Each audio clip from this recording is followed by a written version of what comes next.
Hello students, चलिए आज आपके वीडियो क्लास को हम स्टार्ट करते हैं। आज के क्लास को आज इस क्लास में हम लोग क्लास 12 के केमिस्ट्री को पढ़ेंगे। तो देखिए, सबसे पहले मैं यहाँ पे लिख देता हूँ कि आज हम लोग क्या बात करेंगे। तो क्लास 12 में हम लोग बात करेंगे रसायन विज्ञान की, जिसको इंग्लिश में केमिस्ट्री कहते हैं। और क्लास 12 रसायन विज्ञान से हम लोग इस समय चैप्टर 1 को पढ़ रहे हैं। हमारे बुक से हम लोग चैप्टर 1 पढ़ रहे हैं, जिसका नाम है ठोस अवस्था। हालांकि इस बुक से मतलब हम बात करें क्लास 12 की केमिस्ट्री से, तो क्लास 12 केमिस्ट्री से हम लोग एक चैप्टर कंप्लीट भी कर चुके हैं, जो कि हमारे बुक से चैप्टर 2 था, जिसका नाम था विलयन। उसके बाद हमने इस फर्स्ट लेसन को शुरू किया था, जिसका नाम है ठोस अवस्था। और ठोस अवस्था नाम के इस चैप्टर में इस समय जो हेडिंग हम लोग पढ़ रहे हैं वो पढ़ रहे हैं संकुलन क्षमता। संकुलन क्षमता। संकुलन क्षमता को इंग्लिश में यदि हम लिखें तो हम लिखेंगे पैकिंग इफिशियंसी। Packing efficiency.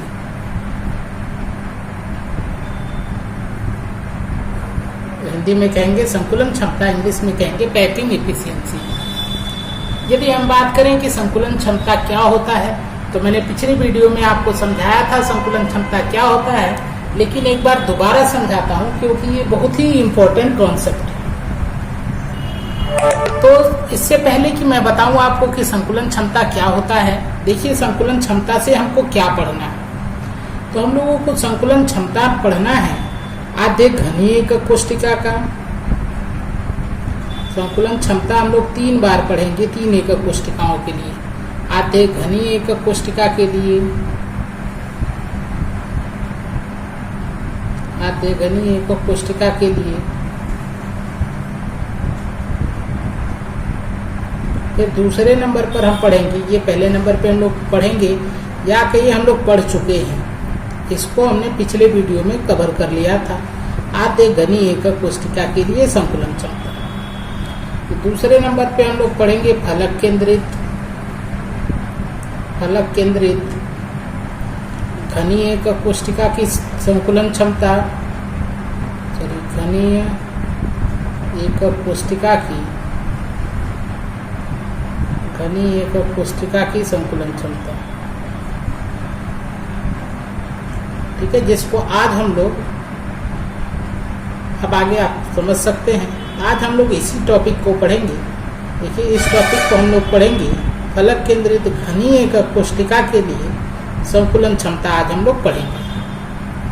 और इसके बाद हम लोग पढ़ेंगे अंतः केंद्रित घनीय एकक कोष्टिका के लिए संकुलन क्षमता। अंतः केंद्रित घनीय एकक कोष्टिका की संकुलन क्षमता। घनीय एकक कोष्टिका की संकुलन क्षमता।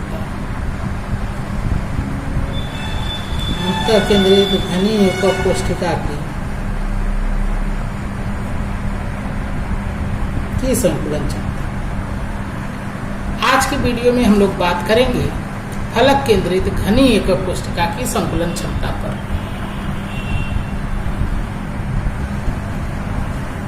इससे पहले कि हम इसको शुरू करें, हम पहले देखेंगे कि संकुलन क्षमता क्या है, इसको कैसे परिभाषित कर सकते हैं। तो पहले हम समझते हैं, उसके बाद इसकी परिभाषा को लिखेंगे। तो देखिए, अब हम पढ़ेंगे संकुलन क्षमता क्या है।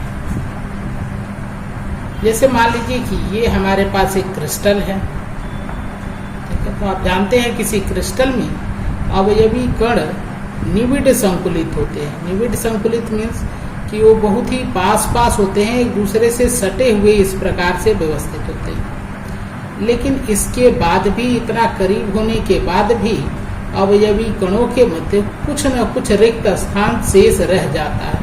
ऐसा नहीं है कि पूरी तरह से स्थान भर जाता है, कुछ स्थान शेष बच जाता है।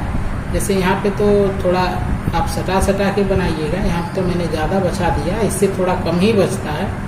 जैसे देखिए, यहाँ का स्पेस जो हमने बचाया है, यहाँ पे देखिए एकदम हमने सटा हुआ सा बनाया है, फिर भी यहाँ देखिए इतना ये स्पेस खाली बच गया। तो ऐसे आप देख रहे हैं बीच बीच में छोटे छोटे खाली स्थान बच रहे हैं। तो अब हम कहें कि इस क्रिस्टल का इस क्रिस्टल के कुल आयतन का, इसके कुल आयतन का यदि हम प्रतिशत देखें, कुल आयतन को हम कहेंगे 100%, तो क्या 100% स्थान एकक कोशिकाओं ने भरा है? तो आप कहेंगे नहीं। इसमें यदि हम लोग एकक कोशिका का आयतन देखें, अवयवी कणों का आयतन देखें, यदि हम बात करें अवयवी कण का आयतन, तो अवयवी कण का आयतन जो है ये पूरे क्रिस्टल के आयतन के बराबर नहीं है। हम ऐसा नहीं कह सकते हैं कि पूरे क्रिस्टल का आयतन जो है वो अवयवी कण के आयतन के बराबर है, क्योंकि यदि ऐसा होता तो इसका अर्थ यह होता कि अवयवी कणों ने पूरे क्रिस्टल को अच्छी तरह से, एकदम पूरी तरह से भर दिया है। यानी कि क्रिस्टल का आयतन तो कुछ ज्यादा है, उसके अवयवी कणों का आयतन कुछ कम है। अब देखिए, इसी आधार पे हम परिभाषा लिखेंगे। बस आप इतना दिमाग में रखिए कि किसी क्रिस्टल का 100% भाग अवयवी कणों द्वारा नहीं भरा जाता है। ठीक है, तो हम लिखेंगे किसी क्रिस्टल के, किसी क्रिस्टल का जितना प्रतिशत भाग, किसी क्रिस्टल का जितना प्रतिशत भाग, एक भाग अवयवी कणों द्वारा, जितना प्रतिशत भाग अवयवी कणों द्वारा भरा जाता है, अवयवी कणों द्वारा भरा जाता है, उसे क्रिस्टल की संकुलन क्षमता कहते हैं। उसे क्रिस्टल की संकुलन क्षमता कहते हैं। उसे क्रिस्टल की संकुलन क्षमता कहते हैं। किसी क्रिस्टल का जितना प्रतिशत भाग अवयवी कणों द्वारा भरा जाता है उसे क्रिस्टल की संकुलन क्षमता कहते हैं। या हम दूसरे शब्दों में इसको परिभाषित करें, एकक कोशिका के पदों में भी हम इसको परिभाषित कर सकते हैं, क्योंकि आप जानते हैं कि एकक कोशिका क्रिस्टल के सभी गुणों को प्रदर्शित करती है। तो जाहिर सी बात है, एकक कोशिका क्रिस्टल के संकुलन क्षमता को भी प्रदर्शित करेगी। तो एकक कोशिका के आधार पर भी हम इसको परिभाषित कर सकते हैं। हम लिख सकते हैं किसी एकक कोशिका का, किसी एकक कोशिका का जितना प्रतिशत भाग, किसी एकक कोशिका का जितना प्रतिशत भाग, जितना प्रतिशत भाग अवयवी कणों द्वारा भरा जाता है, जितना प्रतिशत भाग अवयवी कणों द्वारा भरा जाता है, अवयवी कणों द्वारा भरा जाता है, उसे उसकी संकुलन क्षमता कहते हैं। उसे उसकी संकुलन क्षमता कहते हैं।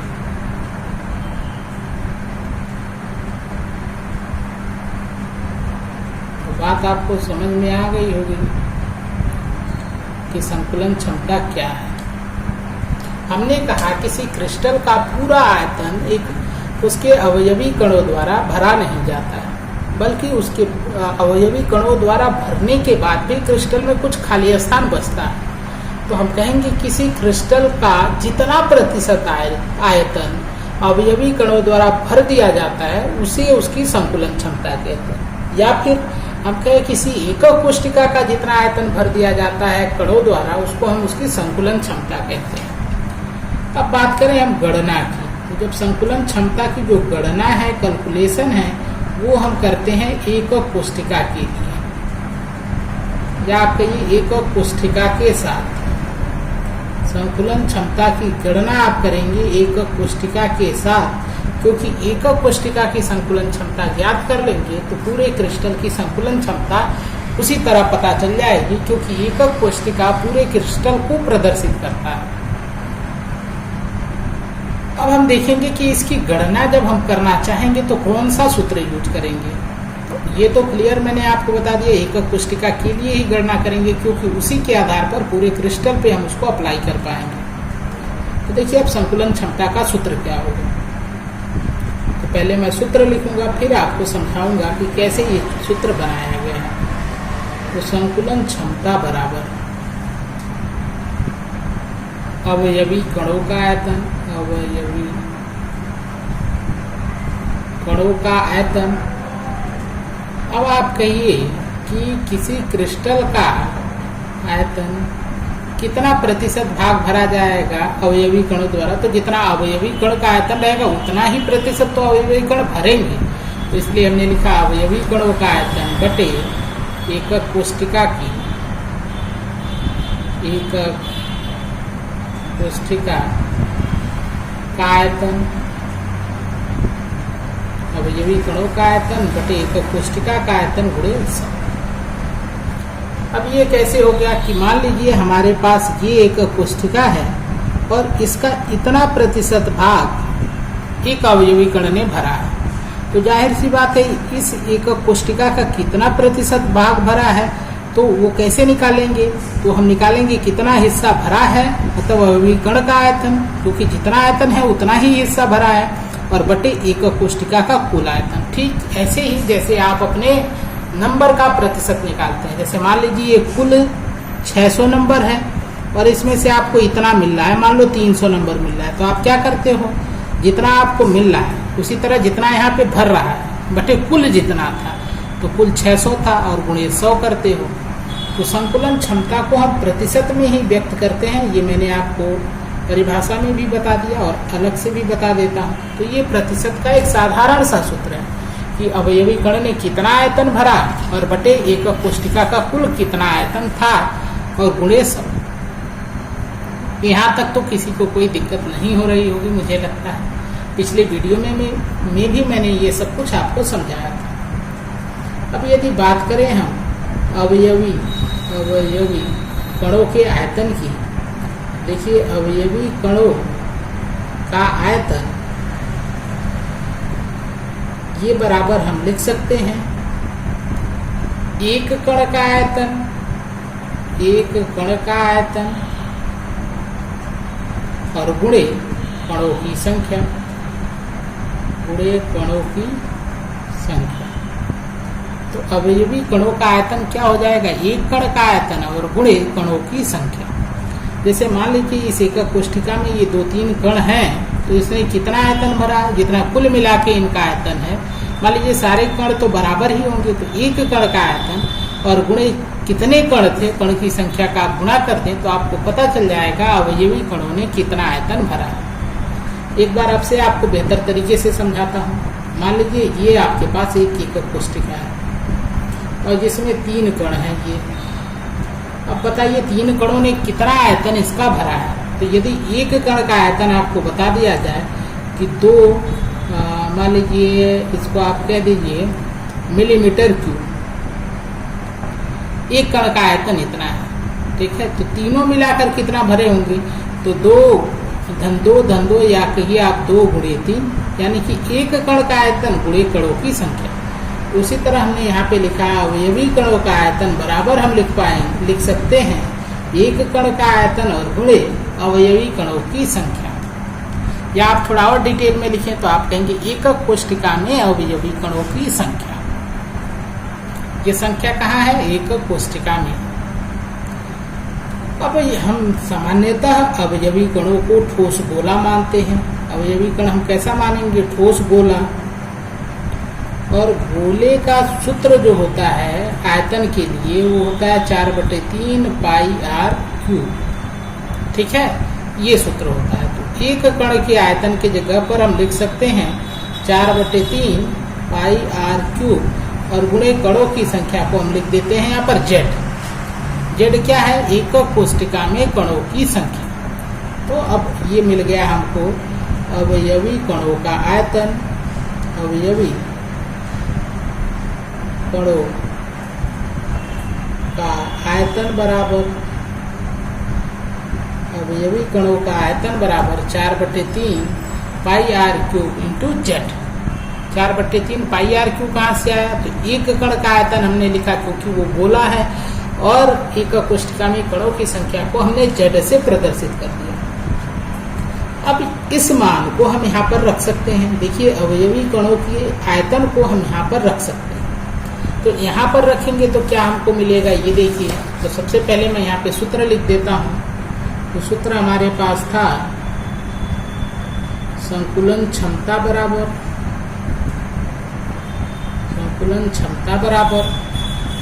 अवयवी कणों का आयतन, संकुलन क्षमता बराबर अवयवी कणों का आयतन बटे एकक कोष्ठिका का आयतन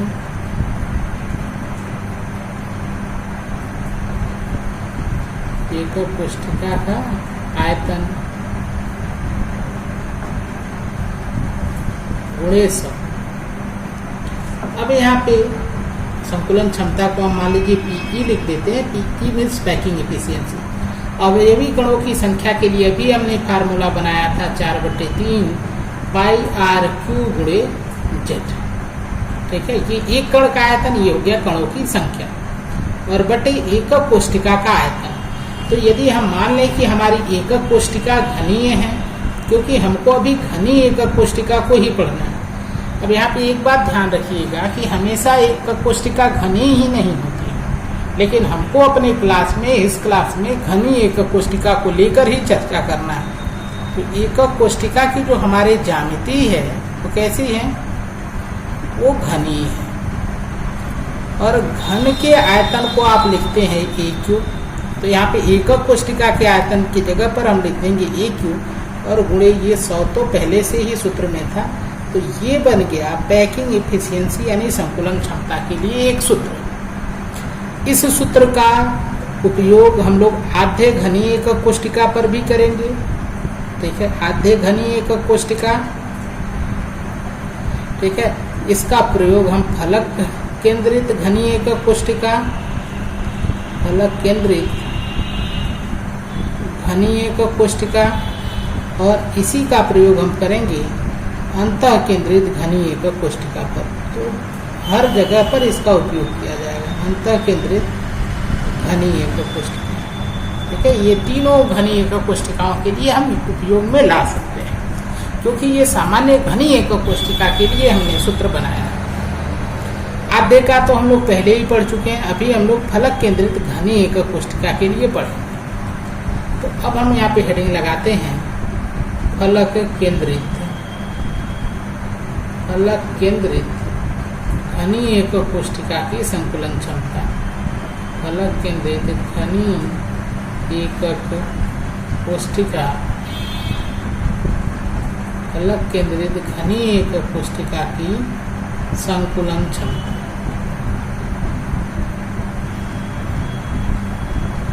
इंग्लिश में आप लिख सकते हैं packing efficiency of face centred unit cell. आप जानते हैं फलक केंद्रित घनी एकक कोष्ठिका को आप शार्ट में FCC भी लिखते हैं, जिसका फुल फॉर्म होता है face centred unit cell. FCC बराबर होता है फेस सेंटर्ड यूनिट सेल। कुछ लोग लिखते हैं और कुछ लोग सीधा सेल लिख देते हैं। तो फेस सेंटर्ड सेल कहिए या फिर कहिए आप फेस सेंटर्ड यूनिट सेल। अब इसमें हम देखेंगे संकुलन क्षमता। अच्छा, यहाँ face centred cubic unit cell होगा, यहाँ पे C मीन्स क्यूबिक है, फुल फॉर्म थोड़ा चेक कर लीजिएगा, face centred cubic unit cell.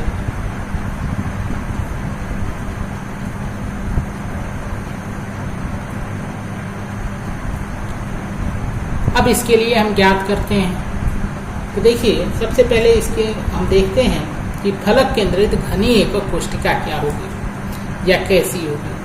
तो यहाँ पे नाम में ही है कि घनी है, तो पहली बात तो क्लियर ही है कि घन के जैसी होगी, तभी तो नाम घनी है।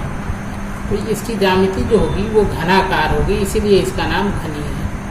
तो एक यहाँ पर घन हम बना दे रहे हैं, थोड़ा हो सकता है घन जैसा न दिखे आपको, लेकिन एडजस्ट कर लीजिएगा, ये घन। तो ये हो गया घनी है।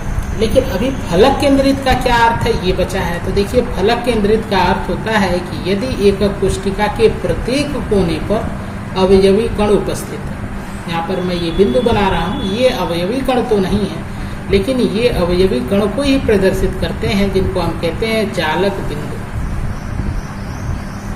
ये मैं बना रहा हूँ जालक बिंदु। तो देखिए घन के 8 कोने होते, 1 2 3 4 और 4 नीचे होंगे 5, ये वाला 6, ये वाला 7 और ये वाला 8। तो सभी कोने पर अवयवी कण होंगे, ठीक है।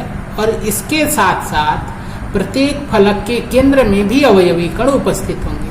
अब फलक में क्या होता है, तो फलक में होता है सतह।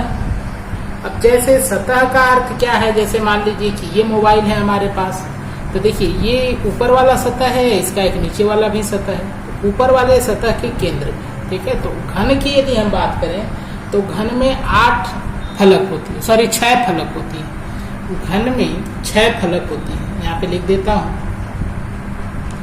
घन में 6 फलकें होती हैं, ठीक है। जैसे आप लूडो की गोटी में जो होती है वो घन के आकार की होती है, उसमें देखिएगा नंबर 1 से 6 तक लिखा रहेगा। तो जितने सतह हैं उनको हम फलक कहते हैं, और सतह 6 होते हैं क्यूब में, यानी घन में। तो देखिए यहाँ पर एक अवयवी कण ये ऊपर वाले सतह पर, एक अवयवी कण इस नीचे वाले सतह पर, एक अवयवी कण दाहिने वाले सतह पर, एक बाएं वाले सतह पर। अब एक आगे वाली सतह पर यहाँ पे बना दे रहे हैं, एक पीछे वाली सतह पर यहाँ पर, ठीक है। तो कुल मिला के गिनिए 1 2 3 4 5 6, तो 6 कण बनाने पड़ेंगे, ठीक है, क्योंकि प्रत्येक फलक के केंद्र में। तो ये अब कहलाएगी फलक केंद्रित घनी एकक कोशिका। फलक केंद्रित घनी एकक कोशिका, क्योंकि ज्यामिति घनाकार है और अवयवी कणों की व्यवस्था कैसी है, प्रत्येक कार्नर पे और साथ साथ प्रत्येक फलक के केंद्र पर। अब इसके लिए हमको पैकिंग इफिशियंसी निकालना है। तो देखिए पैकिंग इफिशियंसी के लिए हम सूत्र यूज करेंगे, जो अभी हमने सूत्र बनाया है कि E बराबर 4/3 पाई आर क्यू गुणे जेड और बटे ए क्यू गुणे 100, ये सूत्र हम यूज करेंगे।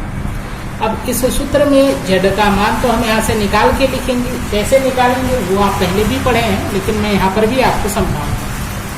बात रही इस ए क्यू और आर क्यू की, तो इसको कैंसिल करना है। अब इनको कैंसिल करने के लिए हमारे पास तरीका क्या है कि हम या तो आर क्यू को आर को ए के पद में लिखें या फिर ए को आर के पद में लिखें, क्योंकि यदि ये आर क्यू हो जाता तो आर क्यू कैंसिल हो जाता और जेड का मान ज्ञात करके हम सबका गुणा भाग कर देते हैं। तो यहाँ पर हम क्या करेंगे, सबसे पहले ए को आर के फॉर्म में लिखेंगे, आर के रूप में व्यक्त करेंगे, ए को आर के रूप में व्यक्त करेंगे। अब क्वेश्चन ये है कि ए को आर के रूप में कैसे व्यक्त करें, तो बहुत ही आसान है, बस ध्यान से सुनने और समझने की जरूरत है। बहुत ही आसान है, ध्यान से सुनिए और समझिए, आप आसानी से कर लेंगे। और एक बात बिल्कुल ध्यान रखिए कि ये बहुत ही इम्पोर्टेंट है जो कैलकुलेशन हम लोग करने वाले हैं। तो ये लॉजिक तो आपको समझ में आ गया कि क्यों हम ऐसा कर रहे हैं।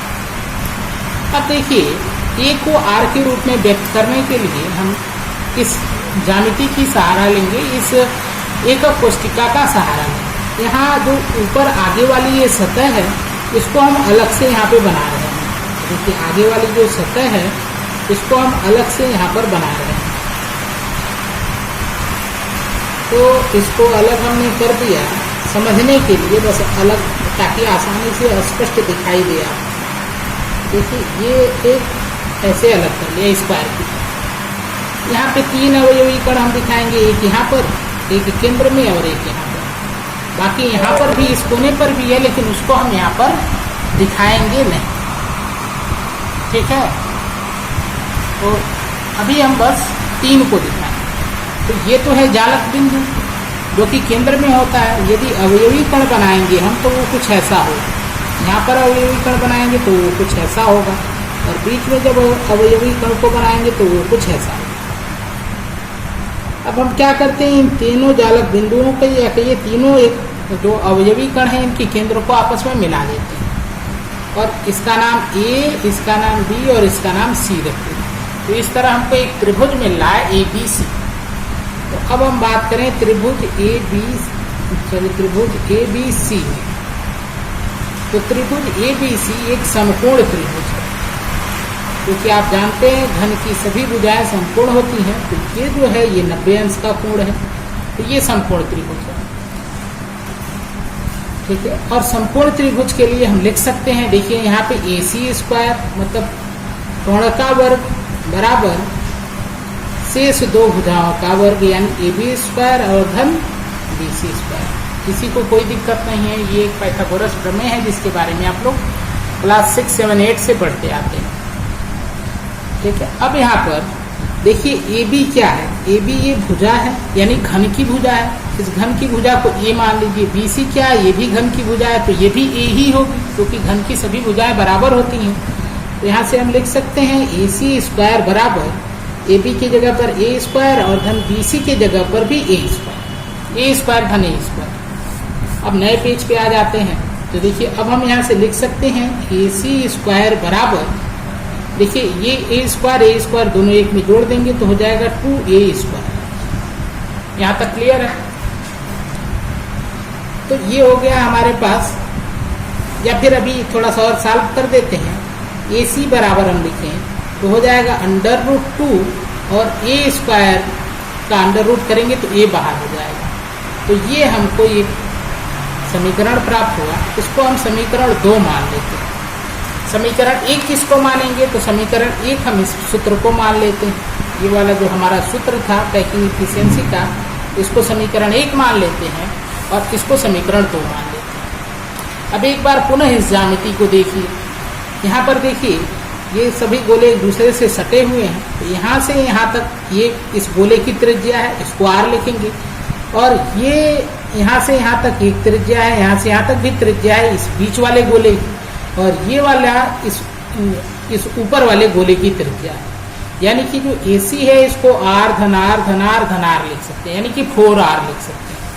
तो एक दूसरा रिलेशन भी हम ज्यामिति के आधार पे लिख सकते हैं, AC = 4R। क्लियर है? ये हो गया समीकरण 3, ठीक है। अब क्या करते हैं, समीकरण 2 और 3 को कंपेयर करते हैं। तो समीकरण 2 और 3 से, समीकरण 2 और 3 से, तो यहाँ से हम क्या लिख सकते हैं, देखिए दोनों AC का ही मान है, तो हम लिख सकते हैं √2A बराबर 4R, ठीक है। या फिर हम लिख सकते हैं A बराबर 4R अपान √2। अब इस समीकरण में ऊपर नीचे दोनों में हम √2 का गुणा कर देते हैं, तो गुणे √2 बटे √2 ऊपर नीचे दोनों करेंगे तो कोई मान में परिवर्तन नहीं होगा। तो जब इन दोनों का गुणा हो जाएगा तो ये तो हो जाएगा नीचे 2, तो नीचे हो गया 2, ठीक है, बराबर। और देखिए यहाँ पे क्या हो गया 4R √2। तो अब ये 2 से ये 4 कैंसिल हो जाएगा तो बच जाएगा 2। तो A बराबर हमको मिलेगा 2 √2 × R। तो ये A का मान है। अब A का ये जो मान हमको प्राप्त हो रहा है इसको हम समीकरण 1 में रखेंगे। यहाँ पे लिख देंगे A का मान समीकरण 1 में रखने पर, A का मान समीकरण 1 में रखने पर, A का मान समीकरण 1 में रखने पर, समीकरण 1 क्या है, तो ये वाला सूत्र है हमारा पैकिंग इफिशियंसी वाला। तो इसको पहले यहाँ पे मैं लिख देता हूँ। तो देखिए PE बराबर 4/3 πr³ गुणे Z और बटे A³ और गुणे 100।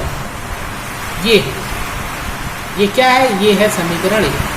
अब यहाँ पे A का मान रख दीजिए, तो हम लिखेंगे PE बराबर 4/3 πr³ गुणे, अच्छा Z का मान तो हमने नहीं निकाला, तो Z का मान भी निकाल लेते हैं ताकि एक ही साथ सॉल्व हो जाए।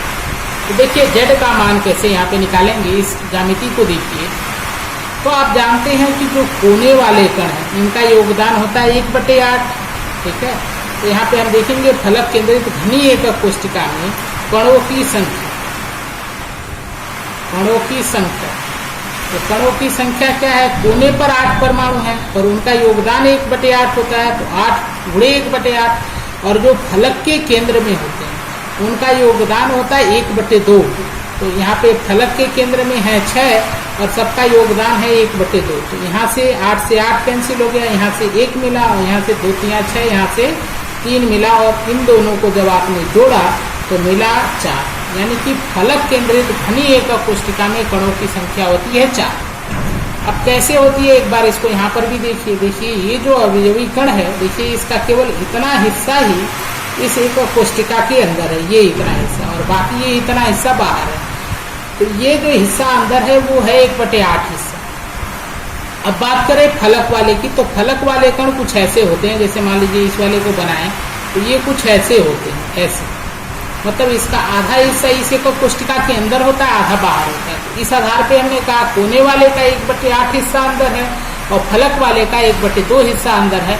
और इसको सॉल्व किया तो कणों की संख्या हमको मिली 4, यानी कि z का मान हो गया 4। तो देखिए यहाँ z के मान की जगह पे हम 4 लिख देंगे और AQ है तो a का मान रख देते हैं यहाँ पर, तो हो गया 2√2r और इसका लगा दिए क्यूब यहाँ पे गुणे 100 जो कि सूत्र में था। अब थोड़ा सा और सॉल्व करें तो P बराबर हो जाएगा 4/3 पाई r³ गुणे 4 और बटे 2√2, इसका आप क्यूब रहने दीजिए, आप करिएगा ये r³। तो r³ कैंसिल, इस क्यूब को अंदर ले गए हैं तो r³ हो गया, यहाँ पे गुणे 100। ठीक है, तो अब हमको क्या मिला कि P बराबर 4/3 पाई गुणे 4 बटे 2√2 का होल क्यूब गुणे 100। पाई का मान आपको पता है 22/7, तो उसको रख के अब इस सबको आप सॉल्व कर सकते हैं। सब मैथमेटिकल क्वांटिटीज हैं, तो अब इसको हम सॉल्व कर सकते हैं। जब ये सॉल्व करेंगे तो ये लगभग आएगा 74%। आप सॉल्व करके देखिएगा, है ना। मुझे एग्जैक्ट ध्यान नहीं है कि इतना ही आएगा, और जितना भी आया उसको याद भी रखेंगे कि कितना प्रतिशत आ रहा है। तो इस तरह से हमने निकाल लिया संकुलन क्षमता किसके लिए, फलक केंद्रित घनी एकक कोशिका के लिए संकुलन क्षमता की गणना। इसके पहले वाली वीडियो में आपने आद्य घनी एकक कोशिका के लिए संकुलन क्षमता निकाला था, और इस वीडियो में फलक केंद्रित एकक कोशिका के लिए निकाला है। और आगे जो बची हुई टॉपिक है वो आपको पता है कि अगली टॉपिक क्या होगी, अंतः केंद्रित घनी एकक कोशिका में संकुलन क्षमता की गणना हम लोग करेंगे। लेकिन इसको हम शॉर्ट में बताएंगे, ये पूरा शुरू से हम संकुलन क्षमता से नहीं शुरू करेंगे। यहाँ का ये जो सूत्र है ये हम सीधे यूज करेंगे, क्योंकि मैंने बता दिया कि इसका उपयोग हम किसी भी प्रकार की घनी एकक कोशिका पर करते हैं। और आपको पिछली एक वीडियो में मैंने ये भी बताया था कि घनी एकक कोशिका 3 प्रकार की होती है, या तो आधे घनी हो सकती है, फलक केंद्रित घनी हो सकती है, अंत्य केंद्रित घनी एकक कोशिका नहीं होती है। ऐसा हमको एक वैज्ञानिक ने बताया जिसको हम कहते हैं ब्रेविस। ब्रेविस ने बताया कि घनी एकक कोशिका केवल 3 प्रकार की होती है। कौन कौन सी, आद्य घनी एकक कोशिका, फलक केंद्रित घनी एकक कोशिका और अंतः केंद्रित घनी एकक कोशिका। तो तीनों के लिए हम संकुलन क्षमता पढ़ेंगे। उम्मीद है दोस्तों आज की वीडियो आपको पसंद आएगी। यदि वीडियो आपको पसंद आती है तो फिर अच्छा कमेंट लिखिएगा, अपना नाम जरूर कमेंट बॉक्स में लिखिएगा, और इसको एक बार अपनी किताब में भी पढ़ लीजिएगा, और इस मान को अपने किताब में जरूर चेक कर लीजिएगा। हो सकता है मुझे याद नहीं आ रहा है, तो हो सकता है थोड़ा गलत हो, तो जो भी, या तो आप सॉल्व करके चेक कर लीजिएगा, या आपकी बुक में दिया है वहाँ से चेक करके इस मान को सही कर लीजिएगा। तो आज के क्लास में बस इतना ही रहने देते हैं। Thank you. इसका आप नोट्स प्रिपेयर कर लीजिए, ये टॉपिक आपके लिए बहुत ही इम्पोर्टेंट है।